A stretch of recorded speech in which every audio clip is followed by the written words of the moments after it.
आज जिस केस के बारे में मैं बताने वाला हूँ वो कोई सिंपल नहीं बल्कि एक ऐसी कहानी है जो मिस्ट्री से भरी हुई है।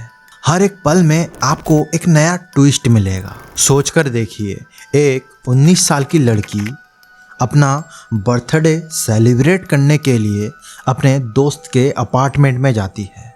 उस रात वे लोग बहुत एंजॉय करते हैं, बट नेक्स्ट डे मॉर्निंग उस लड़की की लाइफलेस मिलती है और जब पोस्टमार्टम रिपोर्ट आती है तो डॉक्टर के होश उड़ जाते हैं।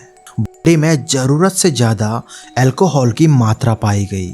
लेकिन असली शॉक तब लगता है जब डॉक्टर डिक्लेयर करते हैं कि उसके सीने में किसी आदमी का दिल है।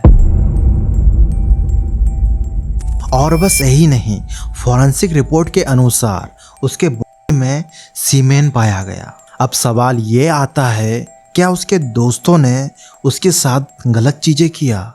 नाउ पुलिस तुरंत एक्शन लेती है और डीएनए टेस्ट करवाया जाता है उन 17 लोगों का जो उस वक्त पार्टी में शामिल थे।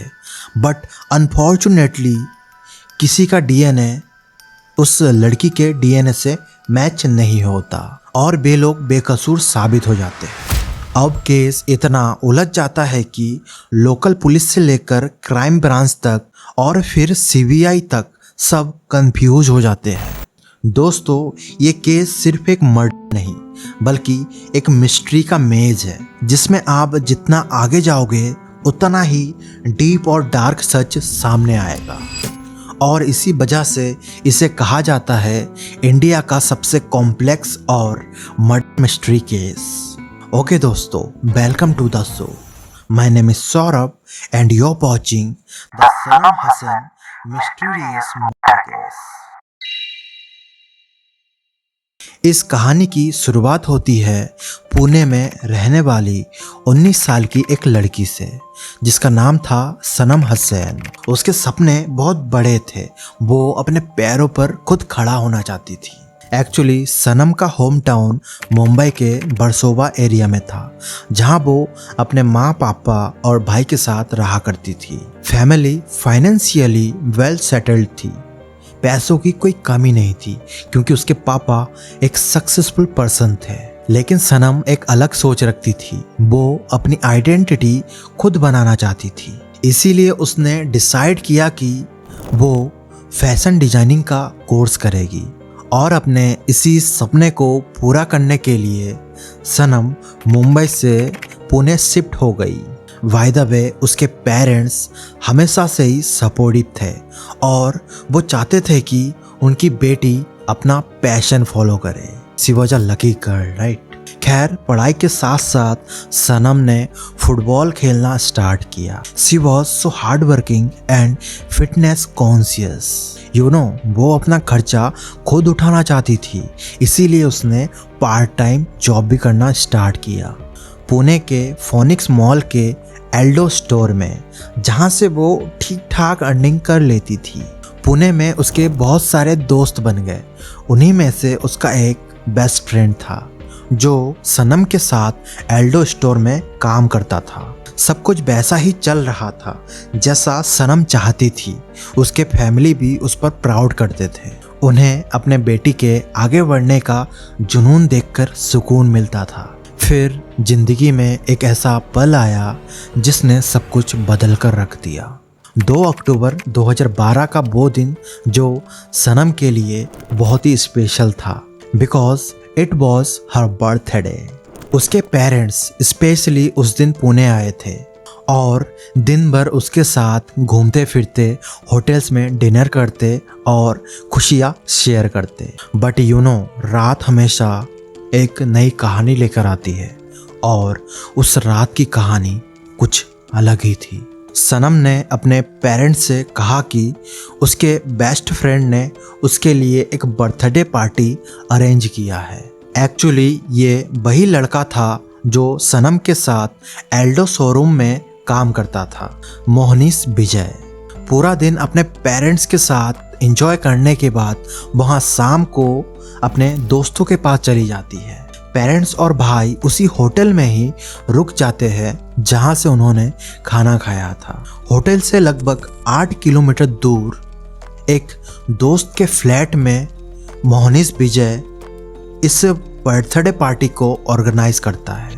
फिर सभी आ जाते हैं और पार्टी स्टार्ट हो जाती है। म्यूजिक, डांस, ड्रिंक, सब कुछ एक नॉर्मल बर्थडे पार्टी की तरह चल रहा था। लेकिन दोस्तों, जो रात एक हंसी मजाक और मस्ती से स्टार्ट हुई थी, वही रात आगे चलकर एक ऐसे मिस्टीरियस में बदलने वाली थी जिसका जवाब आज तक कोई नहीं दे पाया। अगला दिन आ जाता है, यानी कि 3 अक्टूबर 2012 सुबह के 8 बज रहे थे। मोहनीश विजय सनम के पिता को कॉल करता है और कहता है कि अंकल, आप लोग जल्दी से पास के हॉस्पिटल में आ जाइए, सनम की तबीयत बहुत ही खराब है। खबर मिलते ही सनम के पेरेंट्स दौड़ते भागते हुए हॉस्पिटल पहुंचते हैं, लेकिन वहां जाकर उन्हें पता चलता है कि सनम अब इस दुनिया में नहीं रही।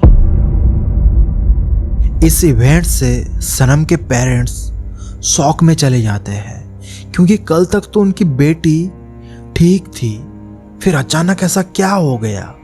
कई सवाल उनके मन में घूमने लगे।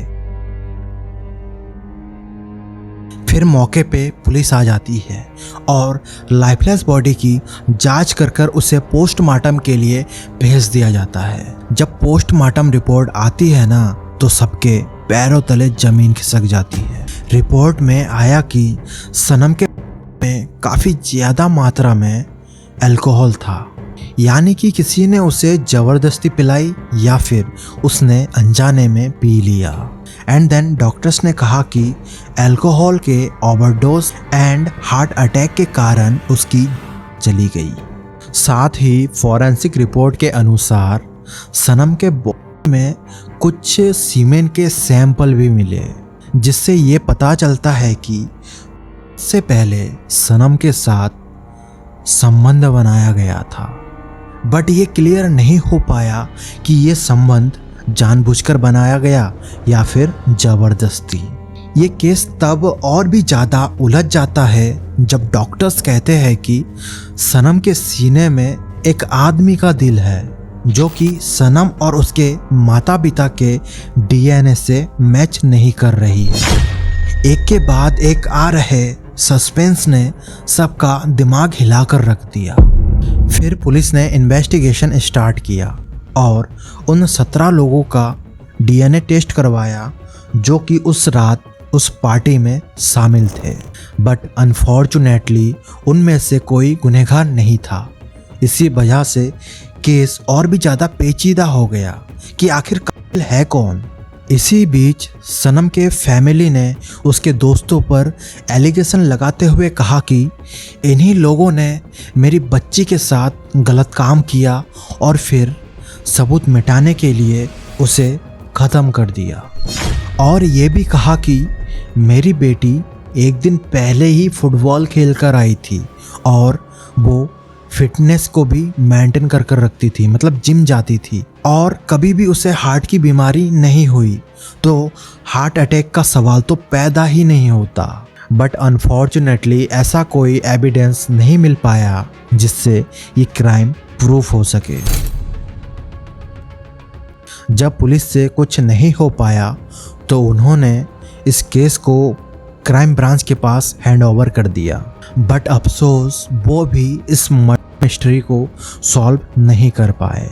एंड देन क्राइम ब्रांच ने भी हार मान लिया। फिर उन्होंने सीबीआई को केस हैंड ओवर कर दिया। साल 2014 सीबीआई ने कोर्ट से ऑर्डर लेकर सनम के कुछ सैंपल निकाले एंड दोबारा सनम के डीएनए को उनके पेरेंट्स के डीएनए के साथ मैच करवाया गया। बट अनफॉर्चुनेटली इस बार भी हार्ट का डीएनए मैच नहीं हो पाया। फिर कई सालों के इन्वेस्टिगेशन, डीएनए टेस्ट और इंक्वायरीज के बाद भी कुछ हाथ नहीं लग पाया एंड ये केस एक अनसॉल्व्ड पजल बनकर रह गया। ओनली फॉर दिस आज भी सनम हसन मिस्ट्री केस इंडिया के सबसे उलझे हुए केस में से एक माना जाता है। सो दोस्तों, आपको क्या लगता है, क्या कभी ये केस सॉल्व हो पाएगा? क्या सनम और उसके पेरेंट्स को इंसाफ मिल पाएगा, या फिर हमेशा के लिए ये केस एक डार्क अनसॉल्व्ड मिस्ट्री बनकर रह जाएगा? क्या लगता है आपको? प्लीज अपना ओपिनियन कमेंट में शेयर करें। And yes, don't forget to like, share and subscribe. Thank you very much for watching.